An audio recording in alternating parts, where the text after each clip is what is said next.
everyone, this is Nilima. Last class లో వచ్చేసి medical coding అనేది ఎవరెవరు చేస్తే బాగుంటుంది అనే దాని గురించి తెలుసుకున్నాం అండ్ సర్టిఫికేషన్స్ గురించి కూడా నేను మెన్షన్ చేశాను. అయితే మన యొక్క మెడికల్ కోడింగ్ లో డిఫరెంట్ టైప్స్ ఆఫ్ సర్టిఫికేషన్స్ ఉంటాయి. Like CPC, CRC, CCS, CIC, COC, CPMA ఇలా డిఫరెంట్ టైప్స్ ఆఫ్ సర్టిఫికేషన్స్ ఉన్నాయి. అయితే వీటిలో ఏది బెటర్ అంటే సిపిసి అండ్ సిసిఎస్ఏ చాలా బెటర్ ఉన్నాయి. ఎందుకు అని అంటే ఫ్యూచర్ లో ఈ సర్టిఫికేషన్స్ కే ఎక్కువ గ్రోత్ ఉంటుంది అండ్ జాబ్ ఆపర్చునిటీస్ కూడా ఈ రెండు సర్టిఫికేషన్స్ కే ఉన్నాయి. అయితే సిపిసి అంటే ఏంటి, సిసిఎస్ అంటే ఏంటి, ఈ రెండు సర్టిఫికేషన్ అసలు ఎవరు ప్రొవైడ్ చేస్తున్నారు అనే దాని గురించి ఈరోజు తెలుసుకుందాం. First certification is CPC. CPC is nothing but certified professional కోడర్.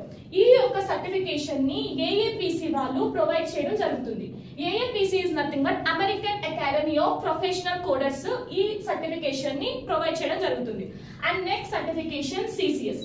CCS is nothing but certified coding specialist. And ఈ యొక్క సర్టిఫికేషన్ ని అహిమా వాళ్ళు ప్రొవైడ్ చేయడం జరుగుతుంది.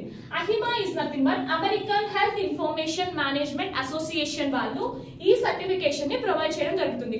అయితే ఈ రెండు యొక్క సర్టిఫికేషన్స్ కి డిఫరెన్స్ ఏంటి అంటే మనం సిపిసి లో ఓన్లీ అవుట్ పేషెంట్స్ ని మాత్రమే కోడ్ చేస్తాం. అదే సిసిఎస్ లో వచ్చేసి అవుట్ పేషెంట్ ని కోడ్ చేస్తాము, దట్టు ఇన్ పేషెంట్ ని కూడా కోడ్ చేస్తాం. రేపటి క్లాస్ లో ఈ రెండు సర్టిఫికేషన్స్ ఎవరు చేస్తే బాగుంటుంది అనే దాని గురించి తెలుసుకుందాం. మీకు ఏదైనా డౌట్ ఉంటే కామెంట్ చేయండి. Thank you.